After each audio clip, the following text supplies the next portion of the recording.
This is going to be a hard video to watch.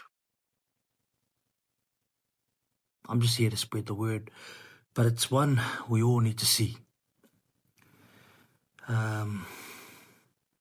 Two rugby players, legends, Billy Guyton and Shane Christie.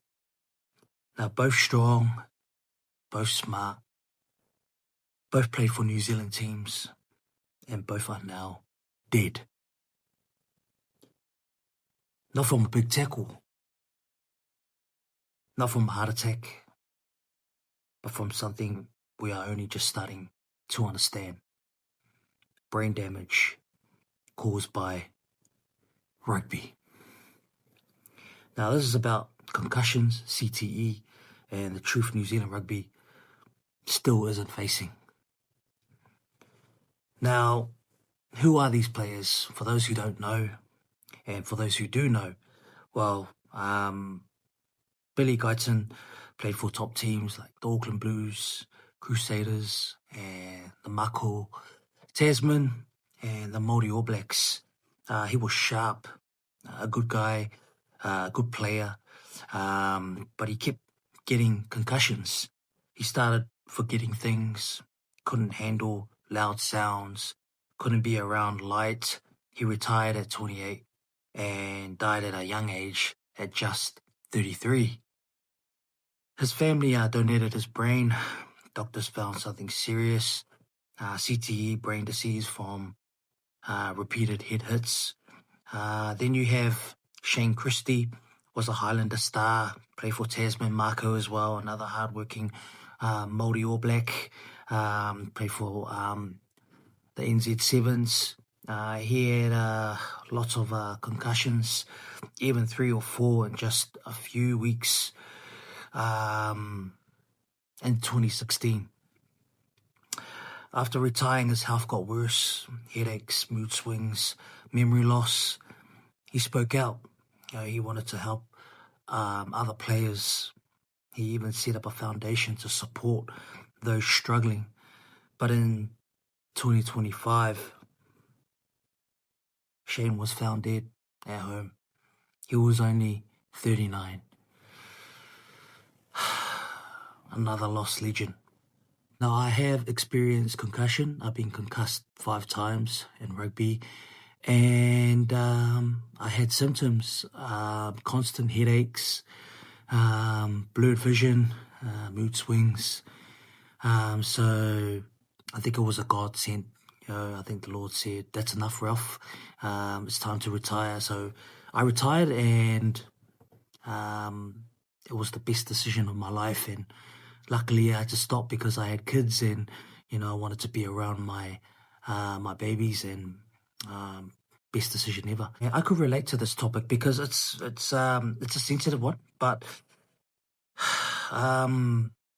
it's a one that we all need to be aware of and take some serious precautions.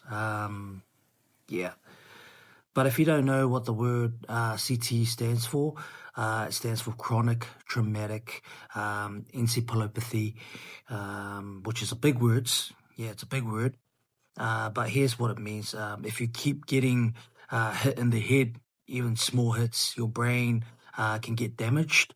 Over time, it starts breaking down. So that's from my research about CTE. You start losing memory. You feel angry, depressed, tired, confused. You feel wrong, but no one can see it. The worst part is you can't test for CTE until after someone dies, which is sad, unfortunately. But Billy had stage 2 CTE. That means real damage had already been done to his brain. Even though he was young, Shane believed he had it, the same thing. He promised to donate his brain when he died so others could learn from it. But where did New Zealand rugby go wrong here? I mean, 2 legends, 2 players passed away. But let's be real here. Let's be honest here. This topic, like, it fumes me, to be honest. I get frustrated, because like rugby in New Zealand is the heart, right? I mean, we grow up loving it, watching it, playing it for years. Players were told, like, especially you got past players like Carl Heyman, he's suffering with dementia, and a few English players as well. And yeah, it's very common. It's very common. But yeah, I mean, for years, I guess I got told as a player when I was playing rugby, get up, you're fine, toughen up, play through it. Even when they had headaches, blurry visions, or couldn't think straight, that was my mentality. It was an ego thing, pride thing. But it's a lot for the players. But New Zealand Rugby has started making changes, and they say they care, but it's not enough.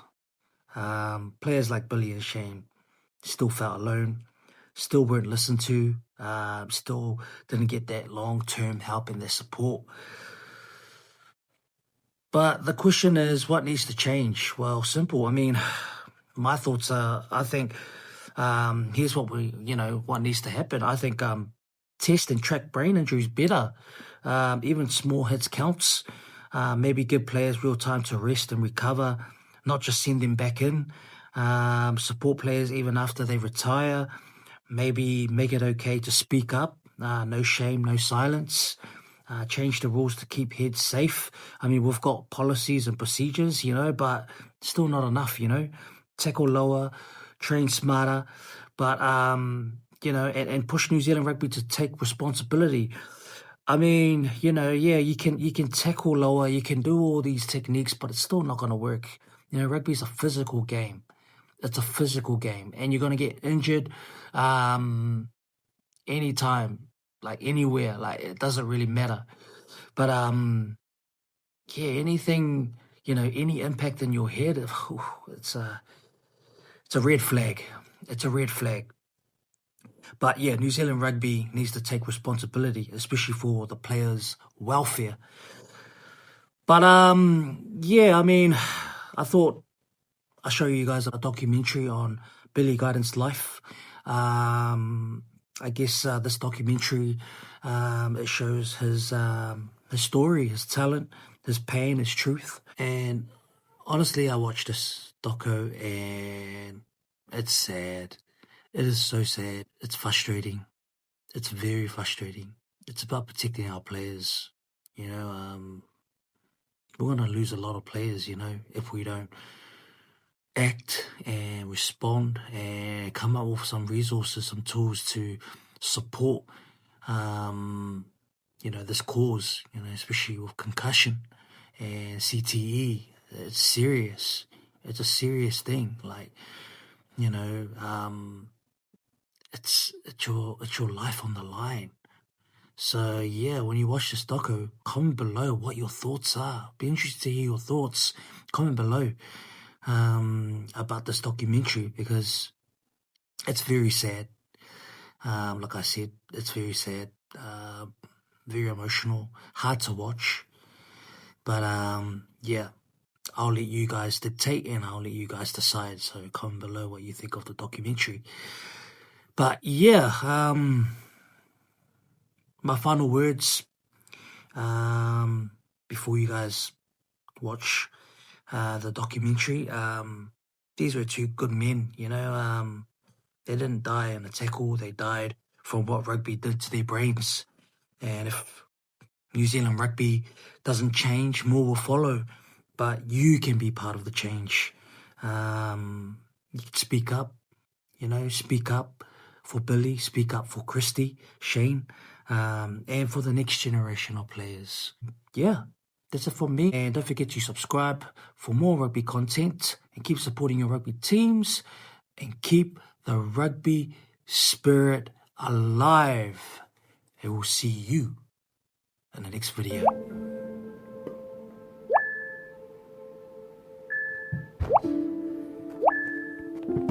Billy Guyton can no longer speak for himself. I'll be back in a minute. Need to go get my pills. Kia ora. But these are his words. So it's 8 o'clock. This is the medication I have to take every night. So it's got the magic pink pills and the beauty wee white ones. A Facebook Live in 2018. I'll be all right. Be right for half an hour, eh? Guyton to the short side. Kick the ball. He'd just retired from rugby after too many concussions. So, you know, the thoughts of constant suicide, the planning of how it's going to happen, how you're going to do it, those things were so easy to think, you know, the plan was easy, the plan was there, I had the plan. In 5 years, Billy Guyton would be dead. The first professional New Zealand rugby player to be diagnosed with chronic traumatic encephalopathy, or CTE, a degenerative brain disease linked to head knocks.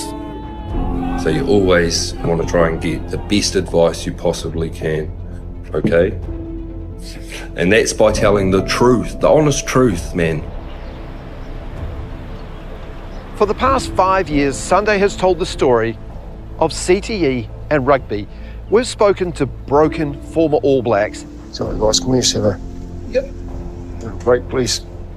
Devastated families. It's going to go to help others. We've travelled to the world's largest sports brain bank in Boston, USA. And now we're here in Waimati, South Canterbury. Another casualty of CTE, another devastated family, asking why.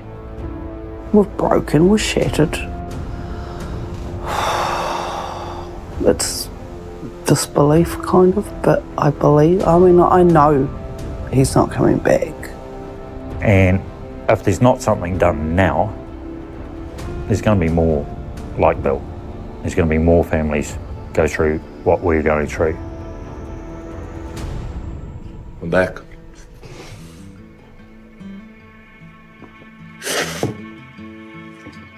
So, I grew up in Waimati, small town, a lot of farmers. You're known as a tough country guy, so you're not supposed to talk about your feelings or emotions. You're supposed to hold them in because you're a country guy and you're tough. Billy Guyton's family had deep roots in Waimati. His dad, John, still lives here. This is Nana Stell. She washed Waimati rugby jerseys for 35 years. 6 generations of the family have played rugby at Waimati's Manchester Park. So did you play here? Yeah, that's where I first started my rugby. Down on the little fields. That's where us little midgets used to play, yeah. So your family's blood and bone is in this ground soil? Yeah, I can go right back to my great-grandfather. And then we moved down into the Chamberlain family. My grandfather, I'm pretty sure he was a life member too. My grandmother's a life member. There was no way Billy wasn't going to be a rugby player. Yeah, that's why I had Billy down here at 4. Like, I couldn't wait to get him here. He was a natural, loved the game. What was it like the first time you saw Billy go out on the Waimati rugby ground? Huge. And such a proud father, yeah. That day was incredible, but in saying that, I had no idea I was leading my little boy to an early death.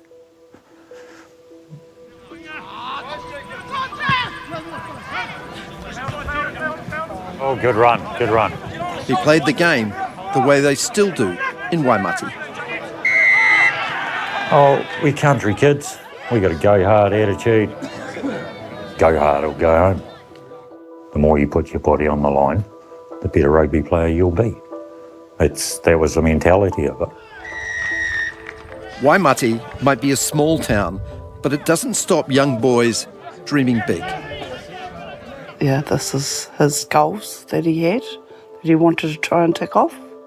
Goals he wrote down in a school book and showed to his mum, Stacey Dunn. Blues starting halfback? Tick. Resigned Blues? Yeah. Māori All Black? Tick. Tasman Marcos, 50 Tick. caps? Tick. All Black? Not quite tick, just about. He was just a kid that could do everything and gave everything a go. A lot of people called him the golden child because he was a child that everyone just looked up to. Was he your golden boy? I have to admit it, Mark. Yes, he was my golden boy, yeah. Judith Guyton is Billy's grandmother. He gave you everything. All his trophies, all his jerseys. Yeah, he did. He gave them to me because he knew that I'd look after them for him and keep them safe. Yeah. What does it mean to you? Oh, everything. Rugby is a contact sport. Yes, Bill. But you only ever understand the power of those collisions when you slow it down. Every time I'm watching the game on the TV now, it's like every time I see somebody get a head knock, I'm like, oh, more CTE. Billy Guyton took his fair share of those big hits. He had quite a few different knocks to head. How many knocks do you think Billy took? Knocks? Lots, hundreds. What's it like as a mum to see your son get hurt on the rugby field? Oh, it's horrible. Well, it's your butterflies, the whole... I don't know, but you never think your kid's going to get hurt. But as time went by, family and friends started to notice Billy's personality was changing. Thoughts are running, my head's going all over the place. I learnt to walk at night, so I'd be walking 11 o'clock, midnight, because I knew I couldn't sleep, so I was like, I need to walk. He was really confused about what was going on for him in his head, and he didn't understand a lot of things. A lot of headaches, a lot of bright lights. His mood, his whole aura, his whole everything would just go from this happy person to, you could see a frustration come over his face. So I rang my doctor. I tell her that I think I'm bipolar and I'm either going crazy or I'm going very mad because I can't stop my thoughts. And Billy Guyton hammers it into His paranoia came to a head playing for the Auckland Blues in 2016 and 2017. I was in a very negative state about why they were being negative towards me. I was making up stories in my own head. What was I doing? Becoming more irrational and volatile, Billy says he went seeking help and was called in to speak with some of the Blues leadership team. Like, Bill, you just got to leave your shit at home, okay? You think, well, if you knew what was going on in my head, you'd know you wouldn't be able to leave it at home, mate. Jesus! The Blues say since Billy's video, the management involved have left. Allegations can't be proved or disproved. Their focus is making sure all players are supported both mentally and physically. But the question no one was asking while Billy was playing was, were the number of serious head knocks he took affecting his mental health? Billy's medical records talk of 17 concussions. That's a lot. That is a lot of concussions for someone to have. I think many people would probably call it quits after 5 or 6 concussions, and even that would be a large number. 17 is an enormous number of concussions. Professor Maurice Curtis is the director of the Neurological Foundation's Brain Bank. I guess he had all of the subconcussive injuries from playing sport for such a long time. That's significant. Neuroscientists say subconcussive blows elongate and twist the brain, leading to the build-up of tau, the abnormal protein which causes CTE. But we know head knocks alone are enough to cause major problems. There is no brain disease that is made better by having a head knock. In fact, the brain's better not to have the head knocks full stop. Many CTE sufferers go through major personality changes, depression, anxiety, and eventually dementia. But it can only be diagnosed in death. Instead, while still alive, Billy was diagnosed with a mental illness. Billy also believed he had bipolar disorder. How did the symptoms match up with CTE? It's quite possible that he had both CTE and bipolar disorder, but certainly the symptoms of CTE, depression, anxiety, mood swings, those sorts of things are absolutely common in CTE. And for Billy, the big hits just kept on coming. Guyton to the short side. He got a big head knock concussed. 2017, one of his last game for Tasman Markles. Look carefully, and Billy appears to be struggling after another head knock. They took him to A&E, and that doctor told him then, like, you need to stop playing rugby, you need to have a break. So Bill took his 6 weeks off, and he went back out, and he got another head knock. That was the last game of rugby he played. He did not want to give up. Even just being told that you had to retire, like, it broke him. It absolutely broke him. Billy Guyton was now adrift from the game he loved. As soon as he retired, there was nothing. He was left on his own. There was no help, no guidance, no...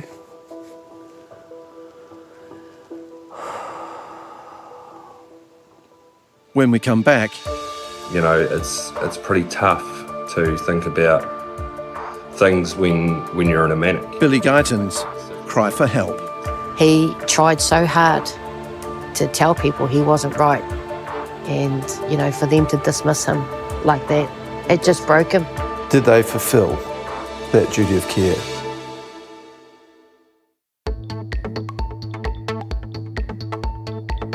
Nelson's Trafalgar Park was Billy Guyton's happy place. His mum Stacey knew that. Tasman Markos, he loved the Tasman Markos. It was his everything. The Markles were one of those Cinderella teams. Billy played over 50 times for them.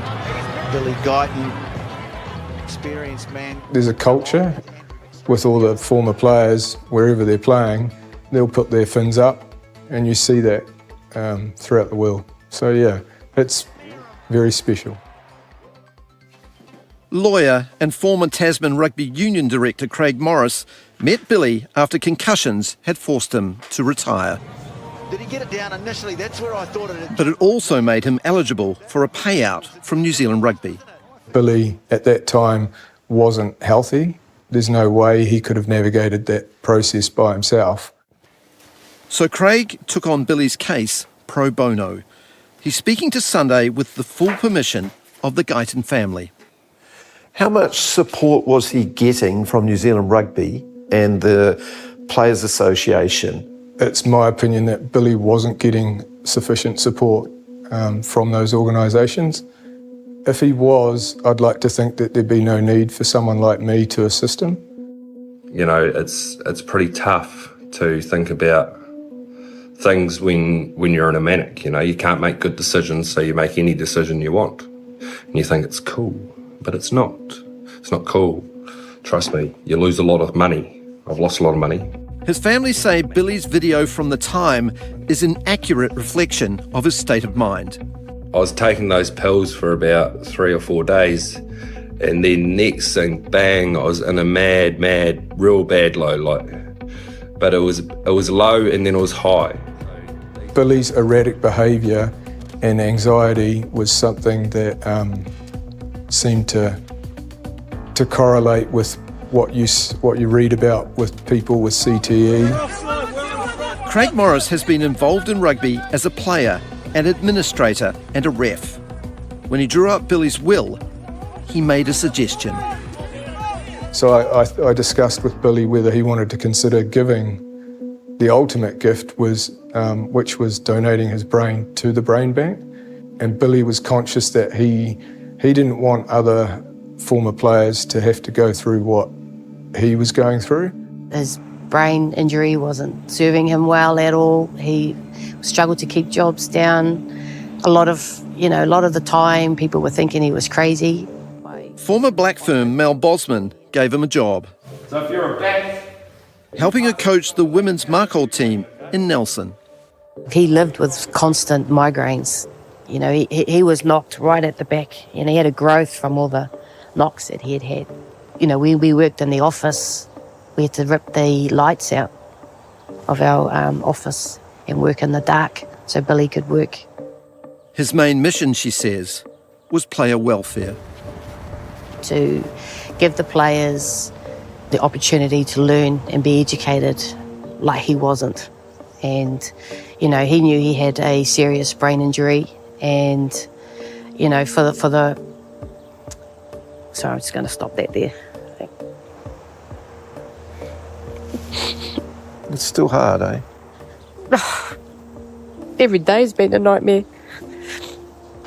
Still in the game for me, right?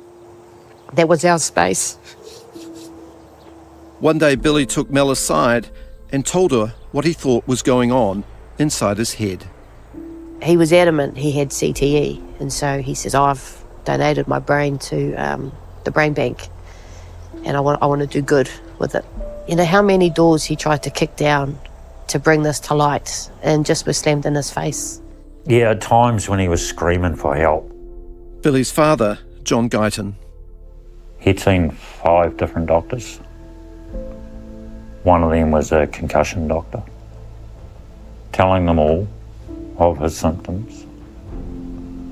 And nothing was even suggested that there's a possibility of CTE. I'd always ring up Mum, you know, to help me out. Can you please come and look after me? Billy was not coping and he needed his mum. Once he left rugby, that was it. You're on your own. There's no more. Nothing. He had a wall cavity in his wardrobe. He had a hole cut out of the wall.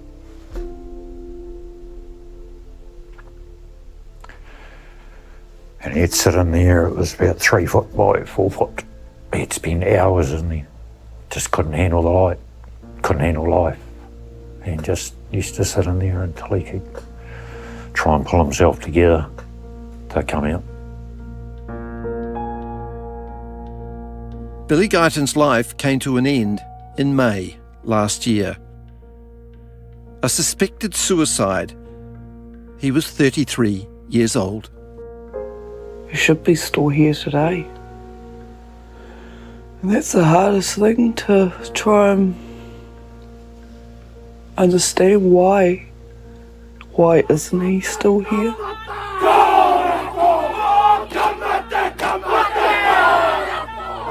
He took Billy home to his house, and he lay in state there so everybody could, you know, grieve. And like a rainbow, you'll be in the sky forever, watching over all of Billy us. Guyton was farewelled publicly at his beloved Trafalgar Park. I love you heaps, Bill. And then at his hometown, Waimati. But this wouldn't be the end of his story. So we aim to have the brain in the brain bank or preserved in some way within 24 hours. When Professor Maurice Curtis saw the results of the autopsy into Billy Guyton's brain, he was shocked to find that he had stage 2 CTE. Stage 2 is significant, really in anybody, but in a young person, of course, we know that that's going to progress to stage 3, stage 4, and eventually dementia. Worryingly, all the blows he'd taken had altered the shape of his brain. What we found was that the brain, which would normally be, the 2 hemispheres would be fused together, because of the repeated head knocks, had actually separated. Hi, Morris. How you doing? John? For the family, a diagnosis of CTE gave them answers. Can it be diagnosed probable CTE in New Zealand? But it also left them with hard questions. Yeah, so it's becoming more common these days. I didn't probably believe the enormity of it until I sort of started looking into this CTE thing. The worst thing is knowing that my son had died to be diagnosed. Like, it's the only way of knowing. The darkness, I'm hiding in a cupboard, and when you look at Billy now with CTE, all those symptoms are, to me, sticking out like a sore thumb. Symptoms neuroscientists also believe are caused by CTE. There are a lot of studies that have been done internationally that look at how common it is to get depression or anxiety or some of the other symptoms associated with CTE. Sunday has repeatedly asked New Zealand Rugby if they accept the link between head knocks and CTE. It's simply too early, and we need to do more research. New Zealand Rugby says it's doing everything it can to make But the day after Billy Guyton's CTE diagnosis became public, New Zealand Rugby CEO Mark Robinson said this. We feel a huge amount of sympathy to the family. We acknowledge there's an association. That's new, but what hasn't changed is New Zealand Rugby refusing to accept that CTE causes symptoms such as depression, anxiety and dementia. But there's a lot more work to be done to prove there's any stronger connection than that at this time. What was New Zealand Rugby's duty of care to Billy? Billy's employer had a duty to ensure that an employee wouldn't leave the workplace with a long-term brain injury. Did they fulfil that duty of care? Now that the CTE diagnosis is in, possibly not. New Zealand Rugby says it takes its obligations to all players extremely seriously and is continually working to reduce the risks of head impacts. I know of at least half a dozen former professional players, Super and All Blacks, World Cup winning All Blacks, who are presenting problems. It's not about, trying to get compensation or anything like that, trying to point the finger. Billy was not about that. He is about player welfare, and we've got to do something about it. We've got to be better at it as a sport. We've got to be better at it. Uncomfortable truths from rugby people who don't want Billy Guyton's sacrifice to be ignored. You feel like you've done justice to you, mate? I don't think I could ever do Billy justice. But he wanted his story told. And so I'm here telling it as best as I can. Yeah.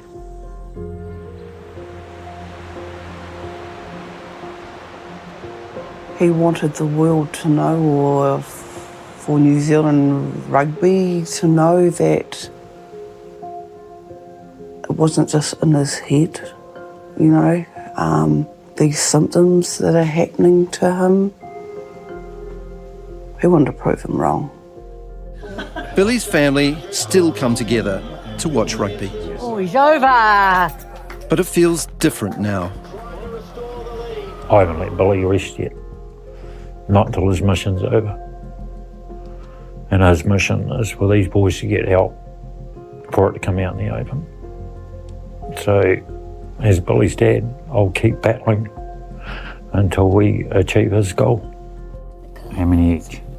7. 6 generations of this family have played rugby in Waimati. Right, you won. That run may be coming to an end. You got a 9-year-old? Yeah, young Blaine, yeah. Would you let him play rugby? No. I already lost one, son. I'm not losing another one. It's a game.